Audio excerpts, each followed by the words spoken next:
current bottom lane of V2. Unfortunately for Sven and Mithy, you have to make it into the top 3 teams of your region to be here to even compete, and they were unable to do that. Well, instead it will be both these teams playing for the victory. With that, we've got the 2 greatest bot lanes in the West ready to face off. First up, on the blue side, it's Team Liquid's Doublelift and Olleh. Nail-biting last game, but they did manage to squeak out the win. Yes, they certainly did, but will they have the same sort of game up against G2's bot lane in Hjarnan and Wadid? These guys have not yet been defeated in the 2 versus 2 throughout this entire tournament. And considering their performance in spring, earlier in the year, where they were considered one of the weaker bot lanes in Europe, to claim this title would be a big accolade for them to achieve. But then the Mage Nation attacked, and Hjarnan was king! Heimerdinger has been 100% banned against them, and I expect that to continue. Think so as well, but it is 1 game only for all the marbles, ladies and gentlemen. Be fun to see how this one kind of shakes out, but we've had a lot of very close 2v2s, I will say. I think sides are somewhat predictably playing a little slower than maybe we would like. There was a lot of all-inning in the side selection 2v2s, it felt like, but here, when there is such an important title on the line, teams are playing it very safe and sound. But you only have 1 chance, as we are going to get into draft here for our final 2v2 to determine best in the West. And Liquid, as expected, first ban Heimerdinger. This is what Rift Rivals has been working up towards. The actual Summoners Rift games, they don't matter. This is everything. EU versus NA. I gotta be honest, too, those belts are badass. That's so cool. I feel like that is one of the best prizes that like the players have been able to actually keep and take home that we've had in a long time. All right, the Xerath also being banned out. They were impressed with the kill there at the very end from Doublelift. But no AD carries have been banned. The Lucian is available for Doublelift should he want it. I mean, everything on the line here for the title. Only 1 game. Perhaps you break the pocket pick back out. Perhaps you're Hjarnan, you pick the Karma. Oh, he actually picked Karma. I didn't think he would do it. Lame. Karma very good, obviously, in this matchup, though. Spam out the Qs. You get your mantra so early. Oh, no. He actually did it. Let's do it. Doublelift making a stand for all of the AD carries around the world. He wants to prove in the 2 versus 2 finals here that Caitlyn has returned. At least without junglers and without scaling being important. Alrighty then. Well, Fiddlesticks Karma versus Caitlyn Morgana. I don't think we could end best in the West, the battle for bot, in any other fashion. He's even taken the normal summoners, it looks like. Flash Heal with Flash Ignite for Team Liquid. The Exhaust on the side of G2, though. And that one, you can go for the Fear early, then as soon as the Fear ends, then you can go for the Exhaust, and it's a long period of time where one of your enemies will be useless. But again, the range is going to be a big deal. That's why people pick Caitlyn, and Doublelift is going to have to use it to his advantage. You talked about all the movement last time around, Pastry. See if they can combo this time, because as well, Morgana Binding into Caitlyn Trap is one of the age-old tested combos. And really sticking to what we'd expect from a duo lane. I think as far as Liquid are concerned, this is the regular old Summoners Rift laning phase. This is the most standard 2v2 you'll get in the current meta. Fiddlesticks has been appearing a couple times over in Europe, and he's kind of known as a pretty lane win support. That's kind of his role because of his instant CC, but as you talked about, Kobe, that long range from the Caitlyn will make it difficult for him to get up and kind of throw the harassment out that he would like to. Yeah, especially if a binding lands first onto the Fiddlesticks. Can't move, you get a trap under you, you still can't move, you're taking damage the whole time, and they're not in range for you to fear. And it would have to go to Hjarnan. He throws the shield down, tries to protect his lane mate. But think about the drain. If Wadid eats a lot of damage, he can just soak that back up. And there are plenty of ways for him to just heal himself. And I wonder if he actually puts more points into the drain, because if it's just a Fiddlesticks with like base items against a Caitlyn with maybe only a longsword, don't you think he could out-sustain him with his W? Yeah, unless, if you're going for the all-in, then you want the duration on the fear. But otherwise, I agree with you. Right. That makes sense. Well, Doublelift does have Barrier not here, which I think makes sense against Ignite, and also with Fleet Footwork as we hit already. Struggling a little versus Dark Wind plus Karma Q. Does dodge that next one, though. Hjarnan a little off as far as the aim there. But last hitting on the turret a lot different in this particular map. And, oh, the Crows, they're coming. Doublelift again. eating some damage. Now, Caitlyn, again, as with most marksmen, just trying to get the control of the wave, keep your autos up so you get the most out of your life steal from your Doran's Blade as well, and try and get that early push. Hjarnan somehow dodging that binding. Let's see how again with that first cannon wave here. Yep. CS should go to the side of G2 here. They're up by 1 in the early game. Oh, look at that poke coming out from the fiddle. This is what makes him so obnoxious in the laning phase. Just that crow bouncing between the two members of Team Liquid, and you have to just keep that gap up while Karma continues to be annoying as well. But look, he's running out of mana pretty quick. And remember to focus on the minions here. A lot of these CS are dying while G2 go for harassment, so Team Liquid pull a little bit back. Doublelift certainly never want to shy away from CSL2. Does take the relic there. As for Wadid, we usually see Aftershock in actual 2v2 lanes, but obviously wants more damage, has Comet instead. Oh my goodness. But look at That Dark bird Wind did mechanics. so much work. Nice bounces, and he's maxing Dark Wind first. That's another point into the Dark Wind. Finding gonna miss Wadid. Oh, he can see it. This Dark Wind's gonna do so much work. Minion Wave though arrives. Instead gonna try and bounce it around, but doesn't get any bounces onto some champions. It's all about bird timing here in this 2v2. Big minion wave built up here for G2 as well. See how the harassment under tower does go. If you can line up those bounces once again. Olleh and Doublelift. Oh, those are brutal. That's nullifying orb down. Powered Karma Q, I believe, did hit. Yes, Hjarnan used the mantra. No cannon kill. Doublelift is trying to sustain up. Black Shield on him, but again, kind of tough in this spot to do anything. And it's actually very interesting how needing 2 kills completely changes it, because the threat of them flashing under the turret to go for the kill onto Doublelift is not very real, since that would not end the game, and they'd lose too much for it. Verify, not a bad binding from Olleh, but no tower aggro drawn. Hjarnan does take one shot, but Doublelift back immediately. Boots plus null magic mantles, so kind of knows what he's up against here in the but lane. he has no health pots, so that could be pretty frustrating when going up against all this poke that's coming out from G2. I imagine they'll go back to base pretty soon. They do have a decent amount of gold that they can look to spend. Olleh, though, needs to be careful here. He's trying to freeze a wave. He's actually trying to stop the backs here to delay the item purchases, and he is delaying quite a long time. Can he throw out a binding to stop another? Might be on cooldown. Yeah, moving off the base as well, so everyone will finally get back away. Hjarnan amped home there, plus a Doran's Ring and some pots. Wadid just some pots and a second Doran's for him. So a lot of extra AP being built up for G2. You can see that they're kind of the ones dictating the pace of this 2 versus 2 for the time being.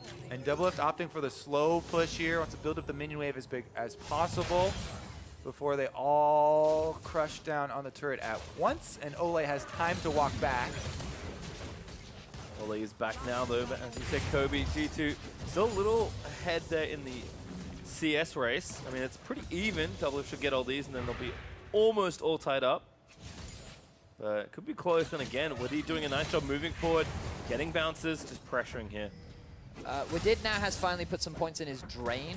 Decided not to just go for the E and Q max. He is on his way towards level 6, so we will have the ultimate available. The question is it worth even using it when you know you have all this wave clear and poke available and you're starting to build up this farm? You also know that TL's duo will never go for an all-in. They can't win with this 2 versus 2 against a Karma Fiddle, so the fact that they are just winning through farm is probably the best case scenario for G2. When the Caitlyn Morgana side losing in farm, that is a bad sign. Another binding miss there. They might even lose their tower.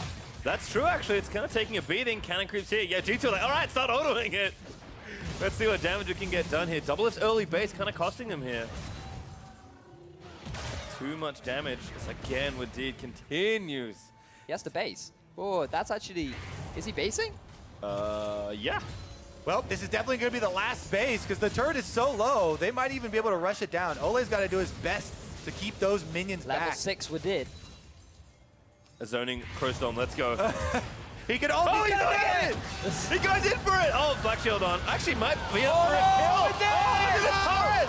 Does not get a kill. Ignite burning down, but it's somehow not enough. Woo! That was a bit Doublelift of a wants throw. it. Oh, he's got ulti. He's not going to be in range, and Hjarnan will block it anyway. Okay. Holy moly.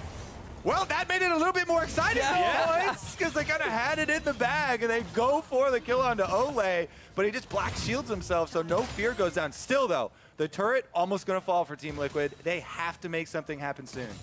Yeah, they really, really do. The CS discrepancy is pretty huge as well. Double level 6 from the side of G2. Doesn't mean a huge amount for Karma, but a bit of extra damage, I suppose. But yeah, they're trying to freeze this wave for the time being, try and close that CS gap as much as they can. Better blind to binding. I think the plan might have switched to Flash Morgana, ult and go for it perhaps. I mean, we'll see. Hjarnan with his flash and ignite Wadid with exhaust ready, but no flash for himself. He's all like, yeah, there he is. Once the Soul Shackle, Relic is there though, exhaust is down. It might not be enough damage. The Dark Binding comboing back him at Olleh, still getting low. First blood is drawn, but Doublelift needs to get the other kill. Wadid celebrating. He doesn't even go down. The shield, Doublelift taking up the minions. That's gonna be it. Doublelift goes down. Shebang! G2 are the best bot lane in the West. I applaud Doublelift for sticking to his guns and picking Caitlyn with Morgana. But Hjarnan with the Karma and Wadid's Fiddle overpowers NA's EU. Finally, take a marquee victory here at Rip Rival. Yeah. Did Doublelift just do that for all of the 80 carries? He took one for the team, boys. What did he do really, Kobe? Oh, and now it is time for G2 to be awarded the best bot lane in the West. Well, the bot lane may have moved, but the team remains the same. With that victory, we have our best bot lane in the West for 2018. We're going to throw it down to the commissioner. And I present to you this year's 2018 Rift Rivals Best Bot Lane, Best in the West. The bot lane from G2, right here. Woo, give it up, Hjarnan and Wadid! Hjarnan, how does it feel to be crowned the best bot lane in the West? Easy. Easy. Oh, that hurts being from NA. I mean, Wadid, was this even a competition for you guys? It looked like you kind of dominated. Well, we're just enjoying NA, lul. All right, guys. Well, you guys did earn bragging rights. Is there anything that you'd like to say to your defeated opponents today? Not really, no. No words, guys. Congratulations again. And for more on this duo from the bot lane, let's hear from the analyst desk.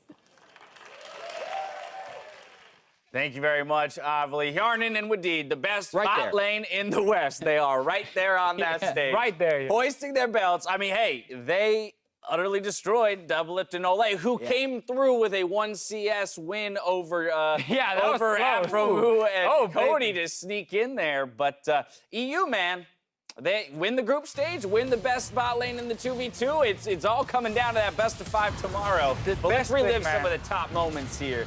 As, of course, we watch Doublelift and Olleh go for the kill on the flashless Fiddlesticks. I guess they were going for the double kill because Olleh didn't Tormented Soil the guy who was chain rooted, but then probably fitting that Doublelift didn't even finish the kill and it's a 2-0. Wadid just dancing up at the top He there. didn't deal any damage at the end. I think. Oh, and the dance I like came it. out. I like it. The best thing that happened to G2's bot lane was this meta change. Like, they love it. Every single game, that is like, yep, we play mages in the bot lane with Hjarnan, who is better at mages than even AD carries. They even use it here to win every single game. The Nice crow for them. spam, you gotta respect the Fiddlesticks. I feel like we're I know, gonna see that. they always The dumb, silent but that's spam fine. is so good. We're gonna actually see that bot lane though. Next time they funnel, they're gonna actually run Karma Fiddlesticks because that can work in the LCS. Yeah, yeah. good. By, They love to do all that. means. Yeah. Fiddlesticks have been played a couple times, I think. Europe right? has played a lot of Support Fiddlesticks, position. yeah. Yeah, and Karma works. Could entirely work. I do believe that we have the win moments from the remaining 2v2s as well, if we'd like to relive those, the journey to the finals that these teams took, because there's some exciting finishes, to say the least. I'm glad Brand started hitting the ban list because it felt like we were just gonna see Perma Brand Mira to start it out. Oh, this but moment. A kill traded either way in this one, and then it came all down to this. The They just had to hit the bouncing minions. Brandar. We had a lot of games where if the team would have just read the CS a little better and gone Right, look at the straight for it, scoreboard. What'd you think of this Blitzcranked fish? This was This was definitely the worst performance. NA Blitz, baby. That hook, there you go. You almost did it. You ever hear that trick? You ult to clear the minions, and then you Yeah, Q. you get True. the hook in. I got a question. This was actually, I think this was one of the most entertaining games, G2 versus Fnatic. He gets crushed by that relic spawn. Oh, and the Q. Nice Q. I was kind of rooting for the double melee that, you know, with the... Yeah. that would have been But fun to I mean, watch. don't all in when you're level 5 and they're both level 6. That's a good point. You could have waited. Yeah, I mean, because if you have the ult, maybe you can jump out of. Nah, you're probably dead. Yeah, you're Pretty I like where your mind's going, though. I was like, yeah, Just maybe you think can dodge a skill shot with This the high was jump, the but- crazy one Big one. right here. Came down to 99 CS for both teams. Look at that last minion. That One would have been minion the right there. It's That's the about to win. hit by the turret. And then Afro's ult is channeling. That would have also been And 100. The old channeling would have been it. Oh. Oh, it was so close down I the wire. actually think they won 100 CS. I think he just last hit the minion before killing Before Cody's killing dog. him? Yeah, You think because it I just the saw the win last hit actually come came- in. Oh, I think very they well actually may have. just won 100 CS. We spent a lot of time talking about that one. I don't think it was even winnable by 100 Thieves, because if Cody's not tanking the turret, that minion gets a little faster and they win off 100 CS Sure, first. sure. I don't know if there's anything 100 Thieves could have done unless Probably they not. get the kills. Dash was screaming Luxol and it was on cooldown. He liked to wait Yeah, at the end, but not before that. Fool, what are you talking about? do We anything. literally just saw him like so. It's on cooldown. Before that, he couldn't have won with it. It's interesting, though, to watch these 2v2 tournaments only because there is no defined best way to play the game. There's not enough evidence to really know. So it's interesting to see what these players come in with, both from a champion perspective as well as their rune choices, of course. I'm sure there are things that could have been done more optimally. The whole last hitting of the turret gets more difficult as well. You're guessing who's good on what champions, like the fact that all of the 80 carries were banned when Afro and Cody played against Doublelift, but then they banned out the mages to Baited get them them on the into 80 it, carries is so what they they could beat the mages. I was waiting for Aurelion Soul. You just like push him back That's and come back awful. all the time. Just do He's it. a Yeah. roaming That feels champion. bad.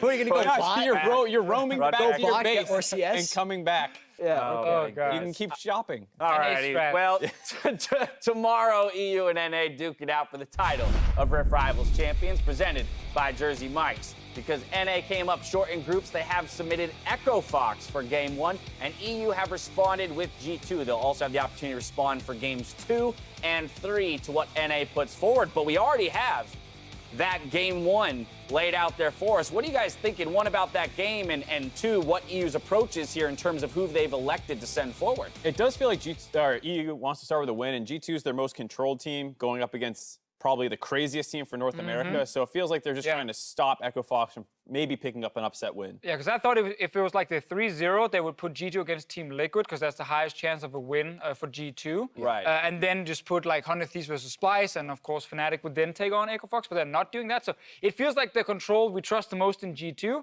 Let's get it 1-0. Question is just, do you put Splice versus 100 Thieves to try and get a win?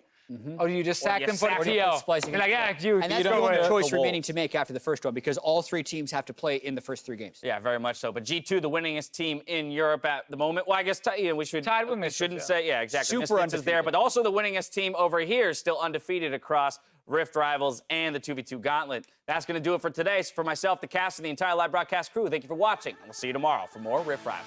Good night.